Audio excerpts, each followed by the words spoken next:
I'm Heather, and this is the Living with Addiction podcast, where I show you how you have more power than you realize when it comes to helping yourself and your child that's struggling with addiction.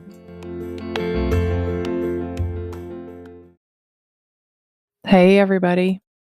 Well, I wish that I was starting a new season on a different note, but this is an episode that I never imagined I would have to do. And it's taken me a long time to record this episode because there's no easy way to share with you that my daughter died, and it doesn't feel right to just move on with my business without sharing what happened. So I've been feeling very stuck. On December 2nd, my daughter Helanna, who most of you heard on my podcast a couple of times, overdosed and died. She was given fentanyl. Initially, I shared about it in my group and on my personal Facebook page, mainly because I just couldn't say it out loud anymore. And it's taken me until now to share about it again. That day, I called my sister that I lived with after I got the news, and she told my family for me. But I had to call Helanna's dad and brother and a few other people myself. And those are the hardest phone calls I've ever made. Once I felt like I had told everybody that I had to tell personally, I posted about it on my Facebook page because I could not even imagine having to tell people for days and months to come as I got in touch with people I don't talk to all of the time that she had died. I just could not say it over and over again. And it felt like it was going to be hanging over my head if I just didn't get the information out to as many people as possible. So posting it seemed like the easiest way to tell everybody without putting myself through other people's reactions as well, because that part is hard. And Helanna's the reason that I do this work. So it's really important to me to share this on my podcast and all of my coaching related social media accounts before I just start moving on with helping people again. I mean, she is the reason that I have this podcast and the reason that I get the honor of supporting so many other parents with their child's addiction. And I know a lot of you felt like you knew Helanna. I got so many beautiful messages about the podcast episode that she was on, or both of the episodes that she was on, and I shared them all with her.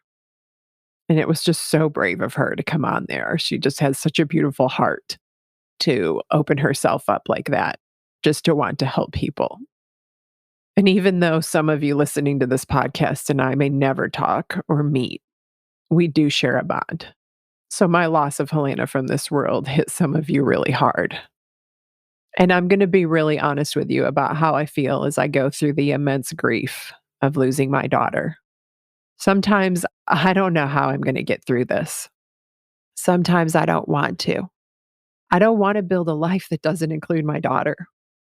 I have so much resistance to that right now.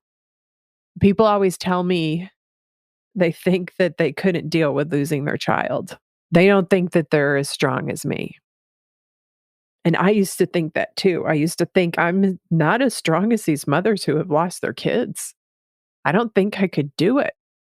I just couldn't imagine living without Helanna. But I'm doing it even though I don't really want to. And I pray that at some point I will feel less resistance to that reality.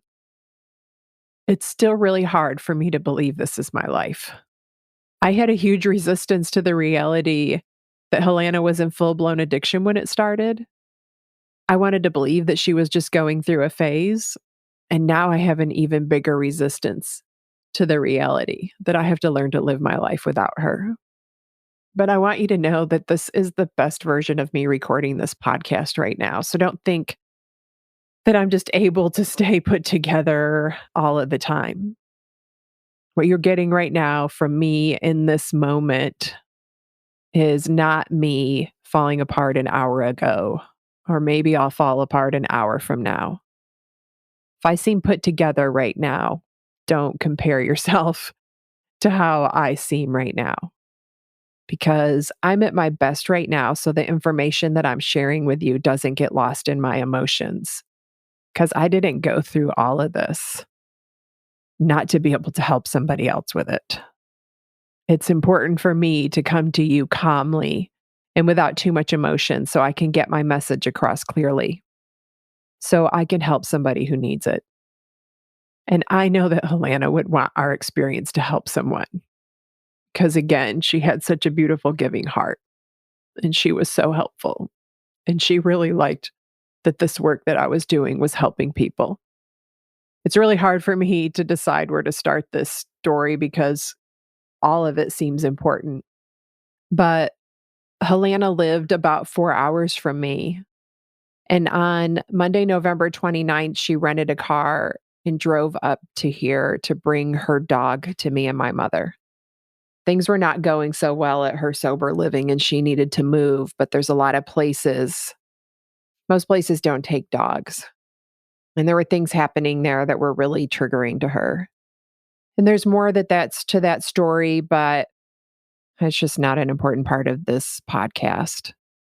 But I was really worried about her bringing her dog here because she's her emotional support animal. But it came to the point that I felt like moving out of that unstable environment was more important than anything, and that we'd just figure out the rest later. So we had a really beautiful visit while she was here on Monday. We took a bunch of pictures, thank God, because she's really usually resistant to that. She doesn't let me take a lot of pictures. So I'm so grateful that we got to take some beautiful pictures together that night because those were the last pictures that I will ever take with her. We went shopping for her dog and we played air hockey and we visited with family. And it was really, really wonderful. And she spent Monday night here and she left before noon the next day to go see her best friend and spend the night with her on the other coast of Florida. So that was Tuesday.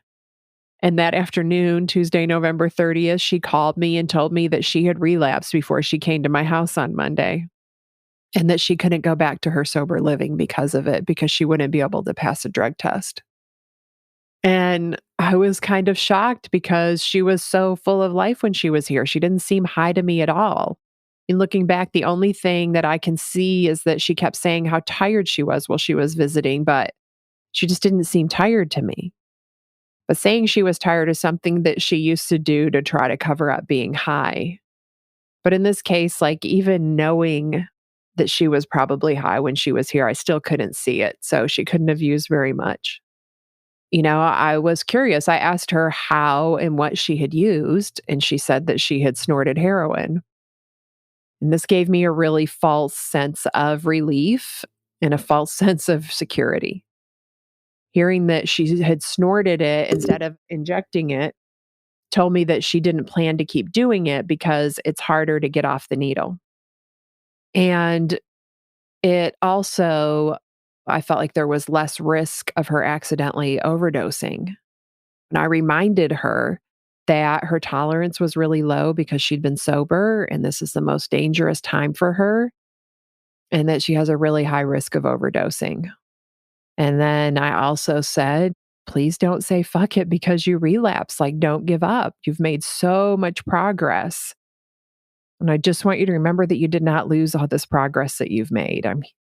I'm here for you, and then the fear hit me. Like I started crying and I said, I don't want to lose you. I just got you back. Please don't keep using.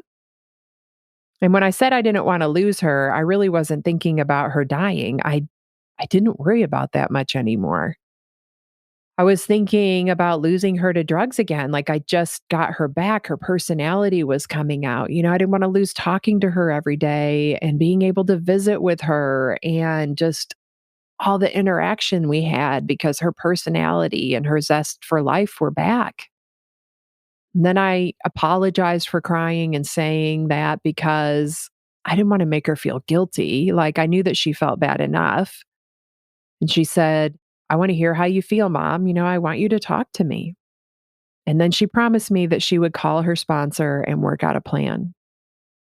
And I had no idea when we hung up, but that phone call was the last time that I would ever talk to her or hear her voice again other than on recordings.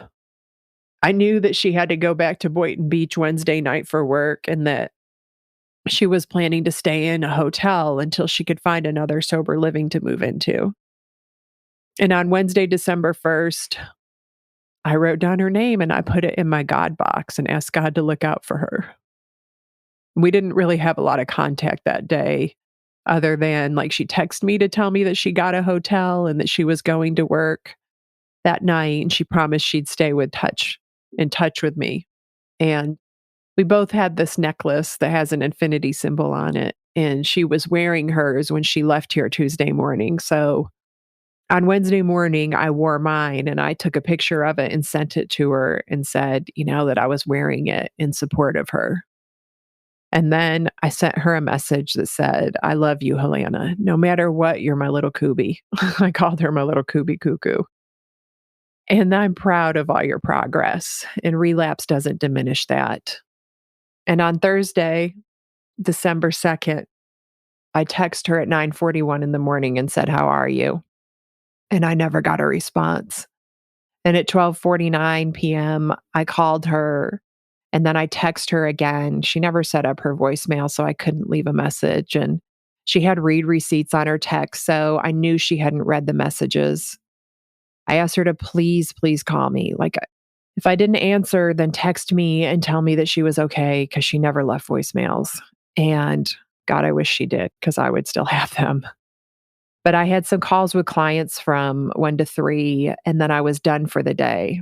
And at 3 o'clock, she still hadn't read my messages and still wasn't answering her phone. And I was really starting to panic.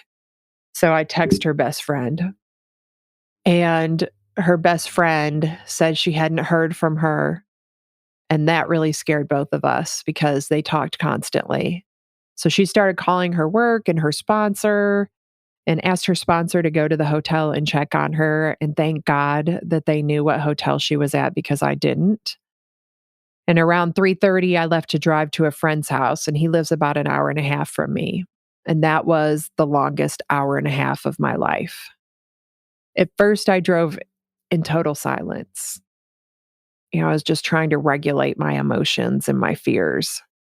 And then I started listening to my own podcast.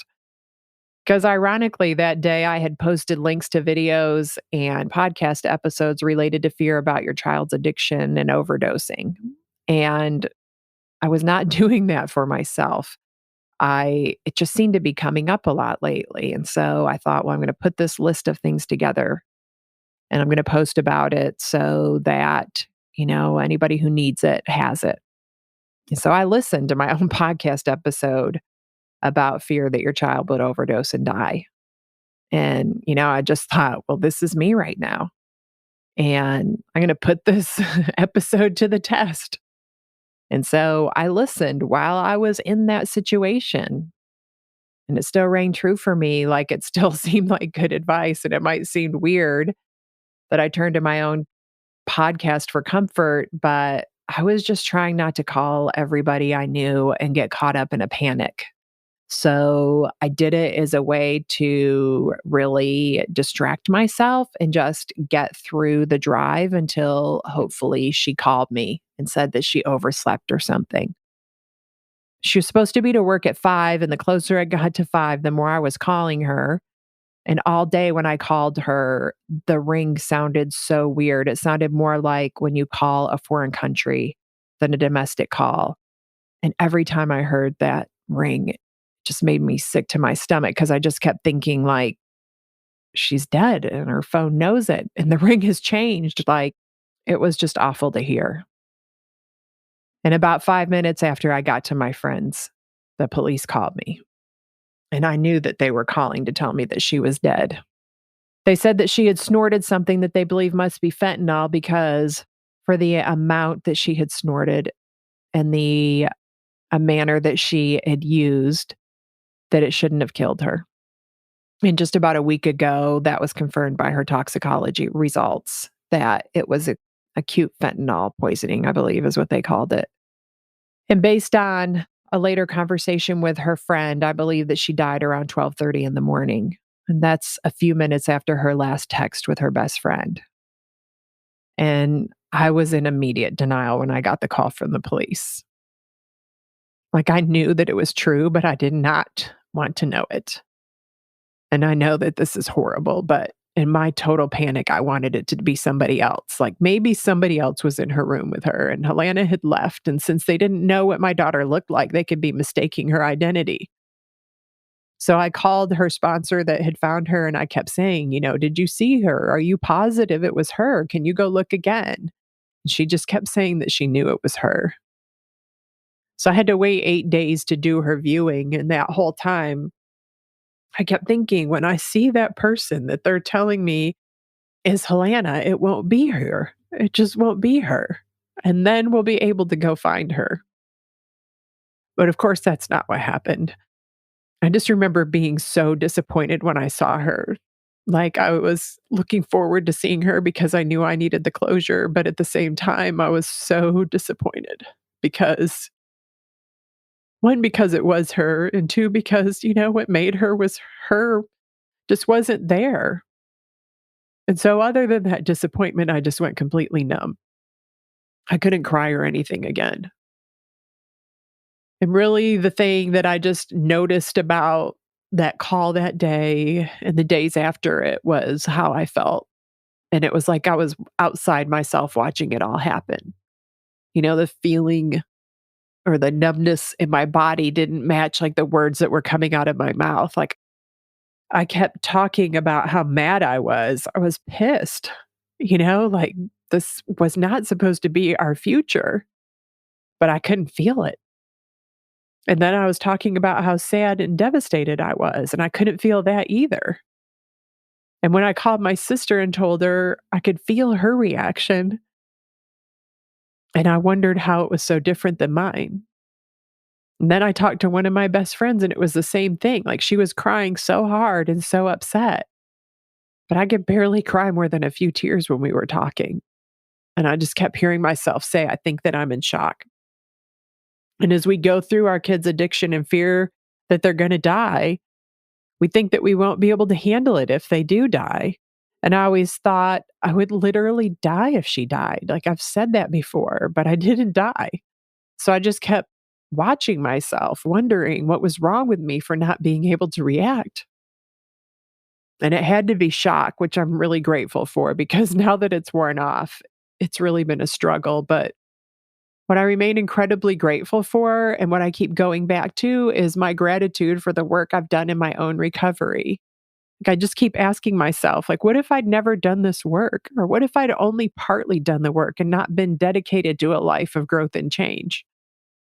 What if I hadn't healed my relationship with Helanna? Or what if I'd stayed estranged from her for the last 7 years instead of making the best of what was available to me? What if Tuesday, November 30th, when she called me to say she relapsed, I had yelled at her? Or what if I had been understanding on the phone, but then after we got off the phone, I didn't know how to manage my fears, so I lashed out at her in anger? I would forever be living with the regrets of not making those changes in myself and in my life. But instead, I at least have the peace of mind of knowing that my daughter knew how much I loved and supported her, and she didn't have to bear the burden of making me happy. And I have the peace of mind that I got to have a relationship with her, even in active addiction. Like, I made the most of what was available to me. And because of that, I got to be a huge part of the last few precious years that my daughter had left to live on this earth.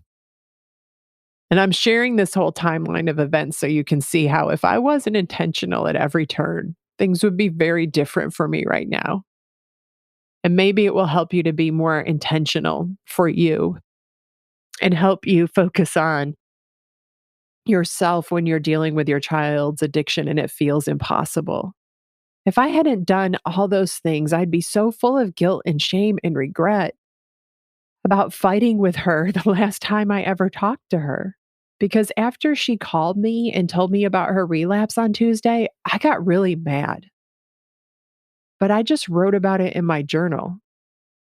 I did a thought download and I did an unintentional model, and then I did an intentional model. I wrote it all down. If you want to understand more about models, to know what I'm talking about, I have an episode number 16 called The Self Coaching Model. I highly recommend you listen to it if you haven't. But after I did that thought work, I forgot about it until I happened to see it in a notebook recently. And then it really hit me like, oh my God, if I hadn't done that work and all those yucky, unintentional things that came up for me, all of the anger about her addiction, it stayed on a piece of paper. And I never said any of it to her. It didn't have to come between us. So instead of calling her or texting her and blaming her or accusing her or shaming her or interrogating her, I just kept showing up with love and compassion. Thank God. So, in all of this, I've given myself that gift and I'm giving myself clean pain. I'm in pain because I lost my daughter and I just want her back. That's clean pain. That is more than enough pain without making it worse. Dirty pain would be adding to it. Going through all the what if scenarios, believing I could have stopped it somehow, blaming myself, beating myself up, basically terrorizing myself after I've already experienced the worst possible trauma I can imagine. So I am grateful that I had the skill set to give myself grace, love, and clean pain, and that I did not say any of those things to Helanna, and that I wrote them down and gave myself the chance to be really intentional. And of course, like looking over her whole life, there's going to be things that I have to forgive myself for. But I'm keeping all of those things in perspective. And it doesn't matter where you are in this journey with your child's addiction. You need to do the work for your own healing. You need to do the work that you want your child to do. You've got to heal your emotional wounds and you've got to heal your traumas if you have them. Create that mind body connection so you can tap into your inner wisdom about what's best for you and your family instead of relying on other people.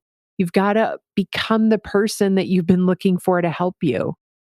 I can't even imagine dealing with my grief about Helanna if I hadn't already healed a lot of my emotional wounds. And this is really important. Everybody needs to do this work. Working on your mental health and your emotional health is as important and necessary as working on your physical health. Many people won't work on themselves, though, and this is why. They only experience intermittent painful triggers to their wounds and traumas. Your trigger, which is your child's addiction, is relentless and ongoing. A child's addiction is a constant trigger to all of your wounds and traumas, and it might let up for brief periods, but it always comes back. And there's a reason that most parents react very similarly to their child's addiction. There's a reason that my program works for everybody who does it, whether they have a child dealing with addiction or they want help with some other area of their life. You, as the parent of a child struggling with addiction, aren't different than any other people in the world. We're all the same, but your trigger is constant and relentless. So you're forced to seek help and make changes in your life if you want relief. Many other parents don't see their issues because the cause of them goes away. It resolves on its own. So then people think the problem is the circumstance rather than their approach to it. They think it's the circumstances or the pain points, like being unemployed or a short-term illness or injury, an affair, money problems, something like that. But it's a problem, but not the problem. All the circumstances I mentioned above, they point a spotlight on a lack of coping skills and emotional wounds, but they generally aren't lifelong issues like addiction, so the trigger goes away. But here's a really important way to look at what I'm saying. If I poke you in the arm and there's no injury there, it doesn't hurt unless I push really hard. Then it still doesn't hurt as much as it would if there was an injury there already. And if there's an existing injury, it's going to hurt more. The bigger the injury is, the more it hurts when I poke you. And some injuries can exist and we don't even know they're there until they get pushed on, right? You ever figure out you have a bruise by touching it? The injuries I'm talking about are traumas and emotional wounds that happen throughout your life and were never resolved. We don't realize they're there until they get poked. And your child's addiction is what's poking the wound. It's not the original wound. And this is where we get confused and try to fix our kids. We see the addiction as the problem, and we only try to fix the addiction. We miss the opportunity to heal our own wounds as well, to heal as a family. You have a wound, but you're trying to fix it by healing your child's wound, by fixing them. That doesn't fix what you're dealing with. That's like putting a cast on my broken arm to heal your broken arm. We both need a cast. You have to work on your wounds, and your child has to work on theirs. Their addiction will continue to poke you, but it will hurt less and less because you are healing, and their addiction will become a lighter poke most of the time. You will also be creating space for them to do their own healing, which is really important. I've been doing this work on myself for years, and that's the same work that I do with my clients. After my daughter died, and I was talking to my clients for the first time, a lot of them mentioned their concerns seemed trivial compared to me losing my daughter to her addiction. I told them not to trivialize what they're working on or what we work on together by comparing it to me losing my daughter. It is so important that we do this work on so called trivial things because life never stops. I've had many challenges this year, and I was able to face them because I worked on all those so called trivial things for years before this. I get a clean conscience and clean pain because of that work.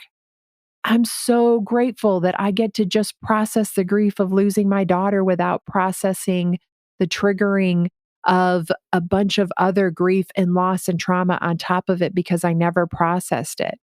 It's not like I'm perfectly healed and there's nothing, but I don't have all those things clouding my grief. I get to honor my daughter and myself with grace and love and let my pain be what it is. And I can see the difference in that. So you have to do the work on yourself. Empower yourself. Learn how to manage yourself and your life instead of needing your child to change so you can feel better. Learn how to create your own better. Know how to create your own better without anybody else needing to change no matter what is happening. And that brings me to where I am today. My brain keeps telling me, like, I have no idea how to do this. Absolutely no idea how to live without my daughter. But that's really not true. I know what to do. I have to keep doing the things that I've been doing to get me through her addiction. Of course, I have a lot of resistance to it. I don't want to create a life without her, and that's very different from not knowing how to. So for now, I'm allowing that resistance. It feels normal that I feel that way, of course, and I trust myself to work through it. So I'm just sitting with how uncomfortable it is. I'm sitting with my resistance and not trying to force myself to do anything different right now.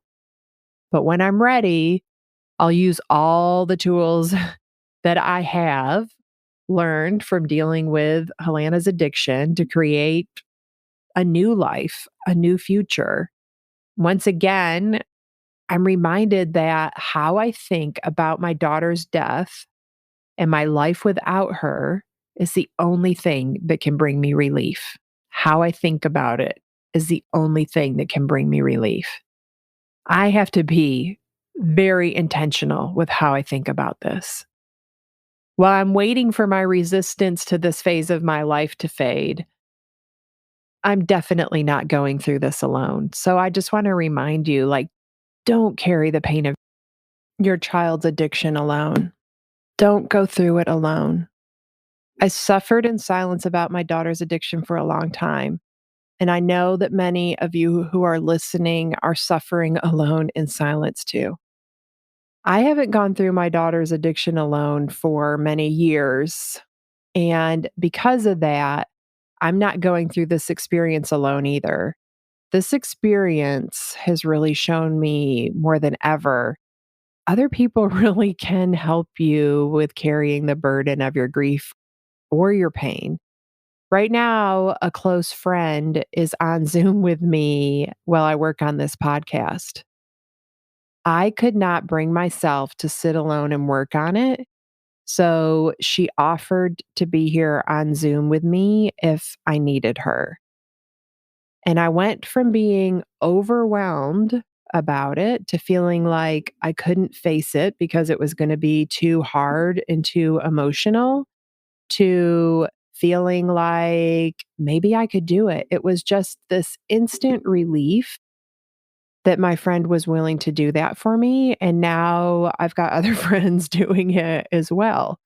So just having somebody sitting here with me, like on Zoom, we're not even interacting, but it just makes it so much easier for me to be able to sit here and do this work. I'm not doing this alone. I'm being supported. And so many mothers have cried with me through this and shared my pain. Like there were times it just felt like my grief was too overwhelming. I talked about earlier how I couldn't even cry sometimes. And a lot of times I was able to cry because somebody was crying with me. It wasn't so overwhelming anymore. It was like they were helping, they were letting out some of the grief too. It was just so overwhelming. And the only time I could really do that during those first couple of weeks was when somebody cried with me. And that was amazing that I had people in my life that could really do that with me. And, another thing was for the first 10 days, somebody slept with me every night. I could not be alone. Well, I could have been alone, but it would have sucked way worse. Nights and mornings were the worst. And that was in the beginning. The nights and the mornings were the worst. I have been able to make sure that I sleep at night now, but the mornings are still very challenging for me. And, every morning when I wake up, she's the first thing that I think of. And my heart aches for her. I miss her so much. And every morning, it's like a new thing to go through every day to kind of get myself used to living without her. And I had friends or family here most of December. I have plans to visit more people soon so that I have something to look forward to. I'm taking all of the help that I can get. I am so glad that I don't have to do this alone. And I just want to remind you not to do this alone either. And there's another mom that I know that lost her child because of addiction. And I asked her what helped her. And she said that being with people that she loved was what helped her the most. And I hadn't realized it until she said it, but that's what helped me the most. That's what's been a lifesaver for me. But I have to say yes. I have to say yes to letting people help me. I had to say yes when my friend offered to sit on Zoom with me, and my brain was like, oh, great. Now you need a babysitter to work. Well, my brain was pretty insulting about it. But in my body, my response was, yeah, this is just what I need right now. And this is hard, and I'm going to do whatever it takes to get through it. And I'm going to accept this help. So remember that you have to say yes. My last episode on here, the bonus episode, was about how I realized I had to accept help when people offer it. My friends, there was some help that I didn't accept when I was dealing with breast cancer. So, really, the beauty of making that episode was when my friends offered to come out here and help me, I could just say yes. And so they were able to be here the next day.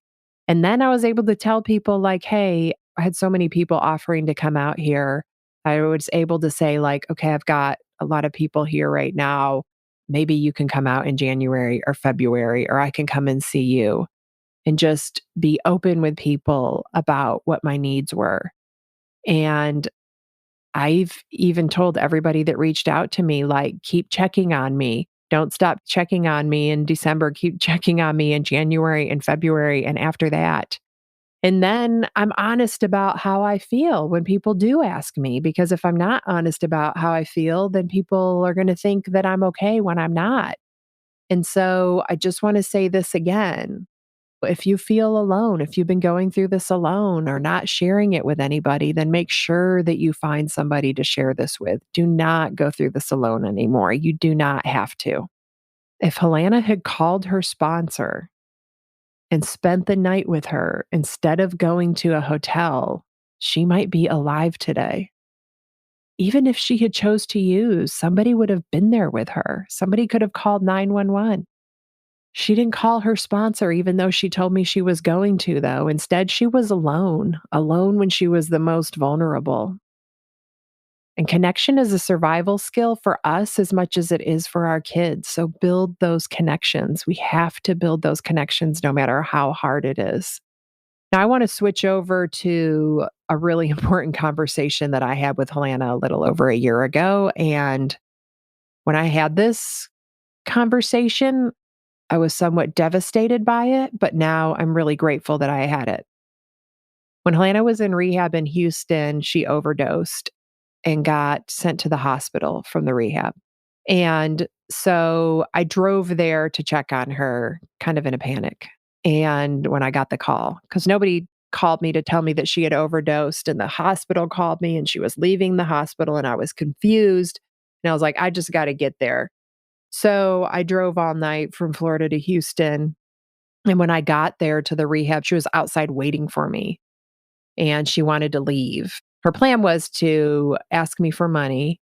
Basically, she told me if I didn't give her money to use, if I gave her money to use, she would stay in rehab. She would just go use and then come back. But if I wouldn't give her money, then she was just going to go live on the streets and never come back. And of course, I was not going to give her the money.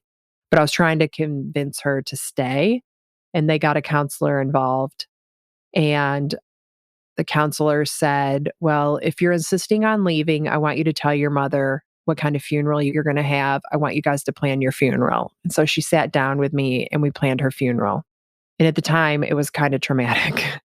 I was like shocked that the counselor even said anything about that or brought it up. But we had the conversation. And as we talked about it, I was like, I don't know where I'm going to live. Like, I've moved so many times in my life. I'm sure that I'm going to continue moving.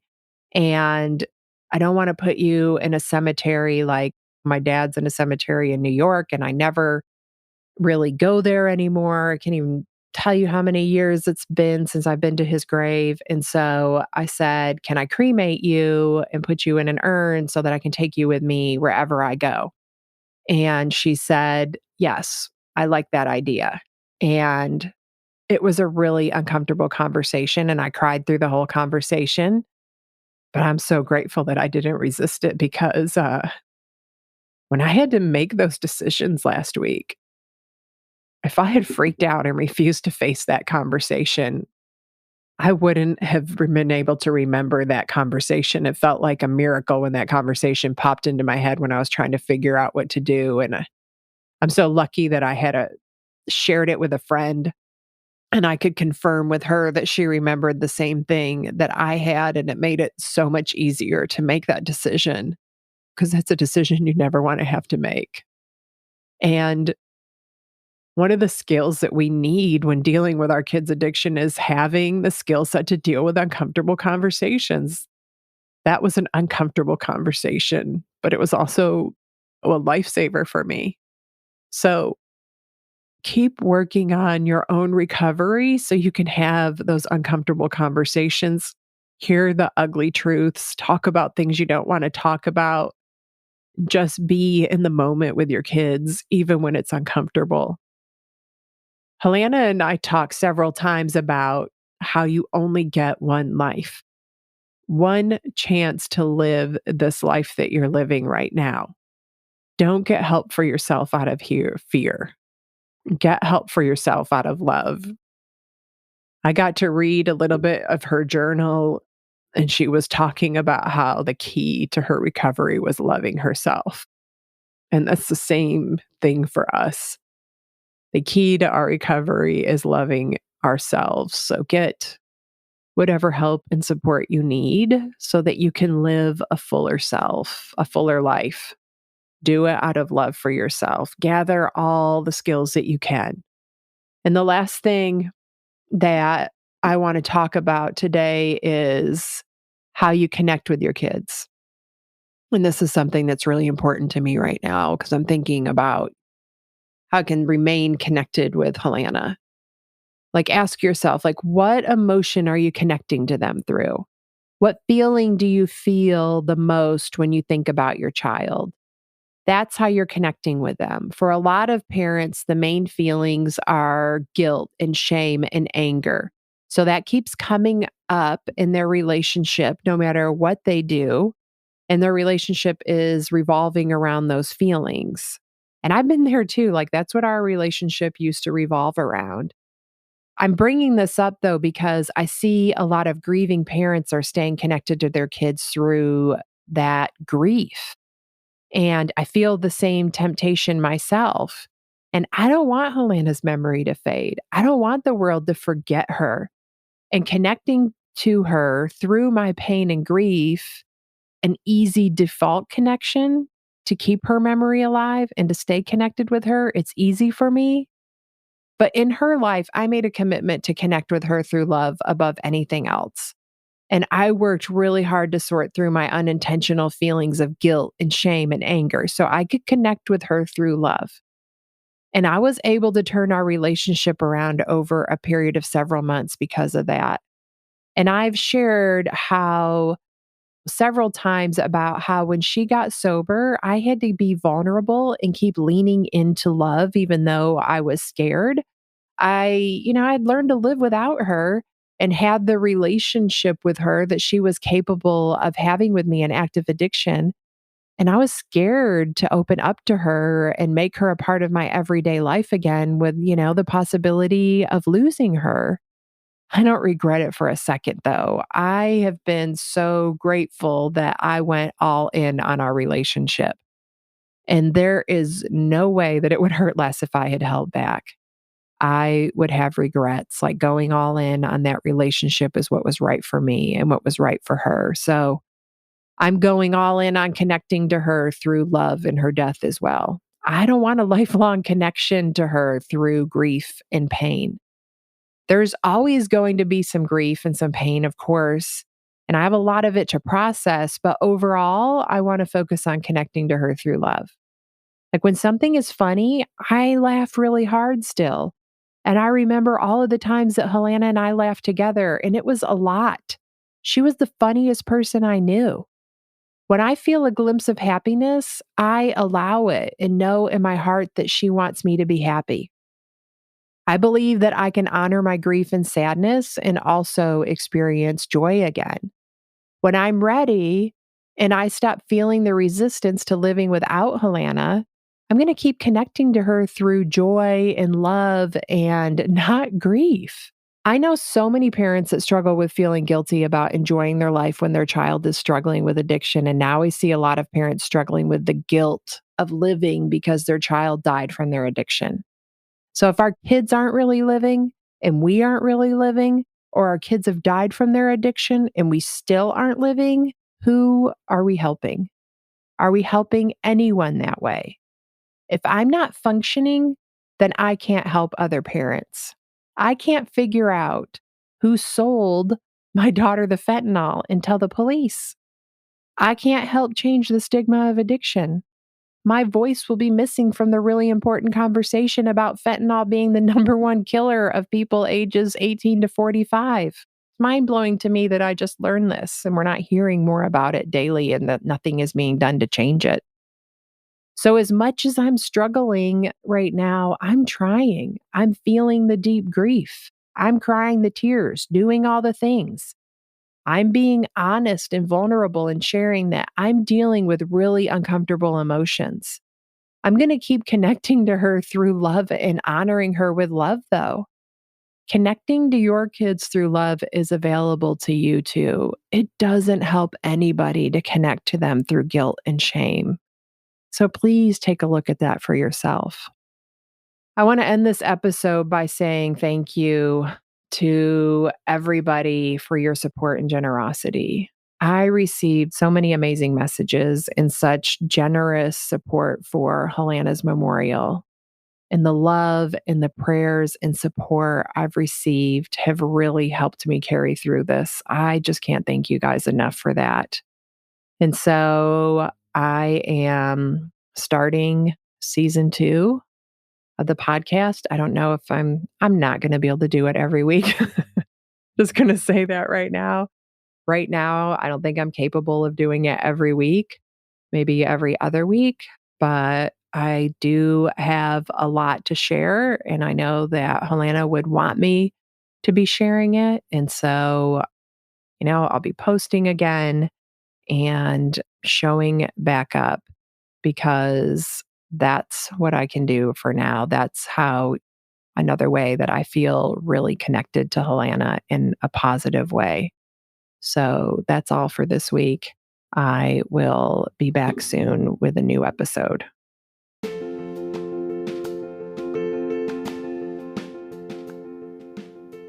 Thank you for listening to this episode.